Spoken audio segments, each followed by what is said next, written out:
Alors, dans cette vidéo, nous allons mettre en évidence les inégalités sociales en France.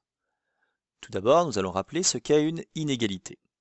Alors, une inégalité, c'est tout simplement une différence d'accès à des ressources rares.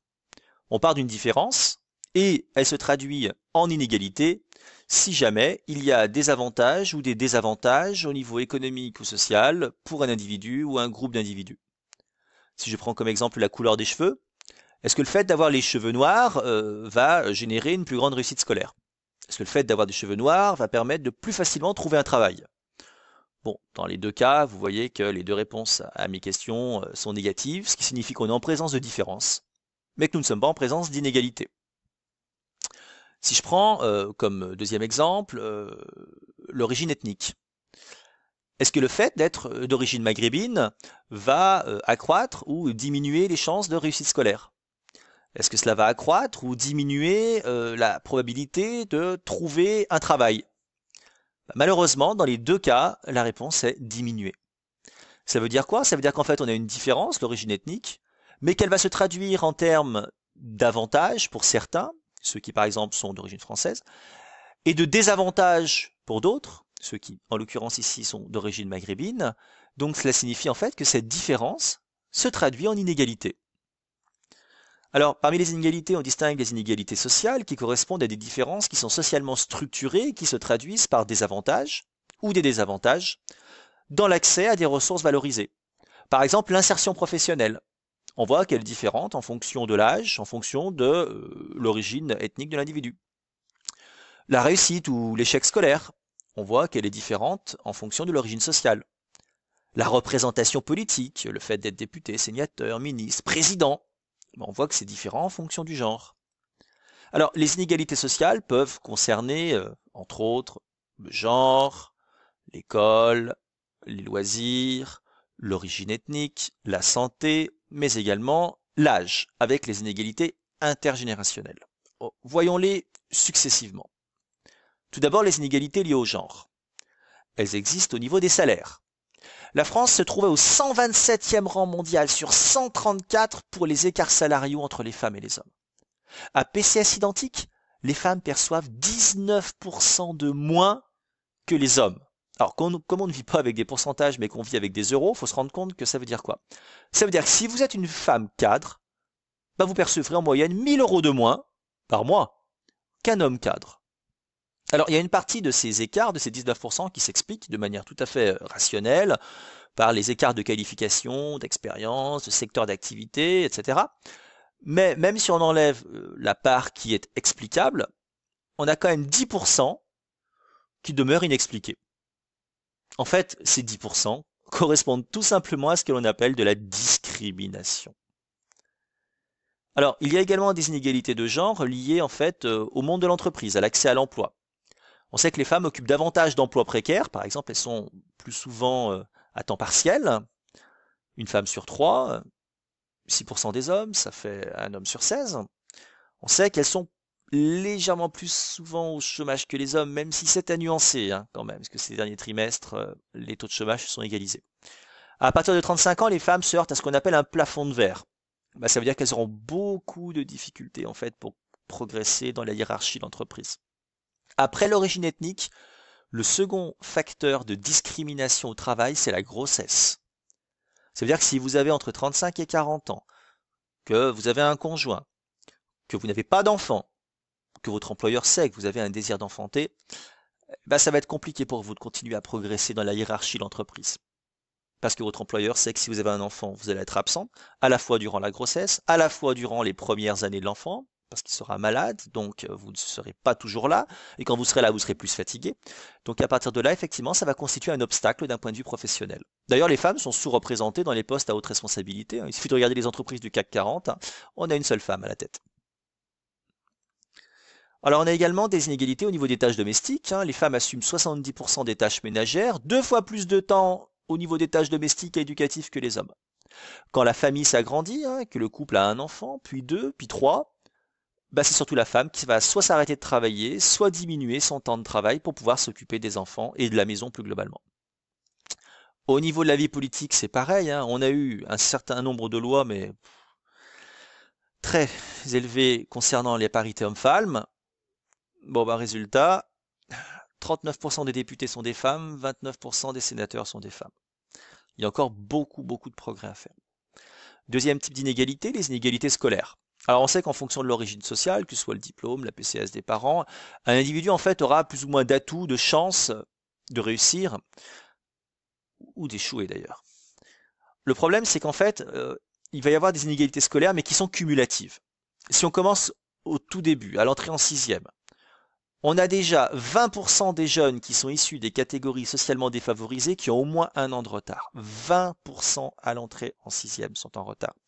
Seulement 4% si les jeunes sont issus des catégories sociales très favorisées. J'ai dit que les retards étaient cumulatifs. Arrivé à la fin du collège, plus de la moitié des jeunes dont le père n'a aucun diplôme sont en retard. Seulement 10% de ceux qui ont un père dont le diplôme est de bac+2 minimum. Après, arrivé au lycée, c'est un petit peu plus subtil. Il faudra regarder le type de baccalauréat. Si on prend 100 bacheliers d'origine cadre et profession intellectuelle supérieure, on aura 75 qui ont un bac général. Si on prend 100 bacheliers d'origine ouvrière, 30 seulement ont un bac général. 50 un bac professionnel.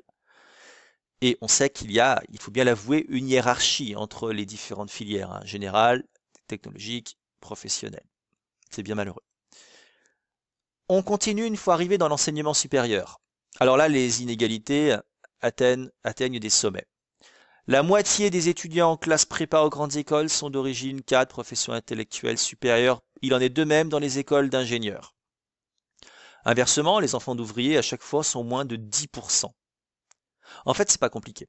Dès l'instant où vous êtes issu d'un milieu favorisé, vous aurez une plus grande probabilité d'effectuer des études longues et prestigieuses.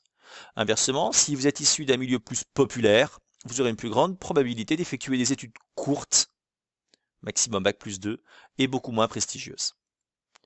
Alors il existe également des inégalités de loisirs, que ce soit le départ en vacances, la lecture, les visites de musées, etc. C'est effectivement surtout pratiqué par les catégories supérieures. La part des loisirs, des dépenses culturelles, etc., globalement dans le budget des cadres est beaucoup plus élevé que dans le budget des ouvriers et des employés. Et même d'ailleurs quand les ouvriers et les employés partent en vacances ou ont certains loisirs, ce ne sera pas exactement la même chose. Partir en vacances en camping dans la Drôme, partir en vacances aux Seychelles, dans les deux cas on a un départ en vacances, dans les deux cas la destination n'est pas vraiment la même. Donc en fait on peut également avoir des inégalités de loisirs très subtiles. Il faut vraiment faire attention et ne pas s'arrêter à ce que disent les statistiques, mais rentrer dans les détails. Pourquoi a-t-on ces inégalités de loisirs? Bon, évidemment, il y a des considérations monétaires, le prix, les revenus, mais on a également des considérations d'ordre socio-culturel avec une socialisation différenciée en fonction du milieu social. Les individus n'ont pas intériorisé les mêmes normes et à cet effet, ils n'ont pas les mêmes préférences, les mêmes goûts. Comme le disait Bourdieu, nos jugements de goût nous jugent. Alors il existe également des inégalités en fonction de l'origine ethnique. Alors, la discrimination raciale, ce n'est pas une légende. Elle existe malheureusement réellement, que ce soit l'origine ethnique, le prénom, même le lieu de résidence. Cela peut avoir un impact et être à l'origine de pratiques discriminatoires, donc finalement générer des inégalités. On sait que les Français d'origine maghrébine, par exemple, sont moins bien rémunérés, ont plus de mal à progresser dans la hiérarchie. On sait qu'ils sont plus souvent au chômage, en situation de précarité, de pauvreté, qu'ils ont plus de difficultés à se loger, et que leurs enfants ont malheureusement davantage de difficultés au niveau scolaire. Alors on sait qu'il existe également des inégalités dans le domaine de la santé. Une enquête de l'INSEE avait montré il y a quelques années qu'en fait la probabilité de décéder entre 35 et 65 ans était de 13% pour un cadre. 13%, grosso modo, ça fait une chance sur 7 sur 8. Elle était 2 fois plus élevée pour un ouvrier. Une chance sur 4 de décéder.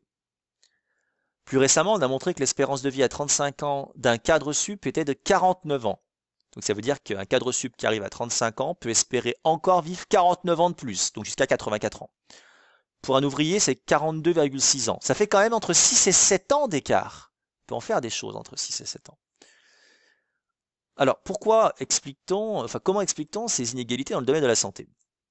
Alors, il faut savoir que les catégories favorisées, déjà, ont une meilleure couverture sociale, donc un meilleur accès aux soins.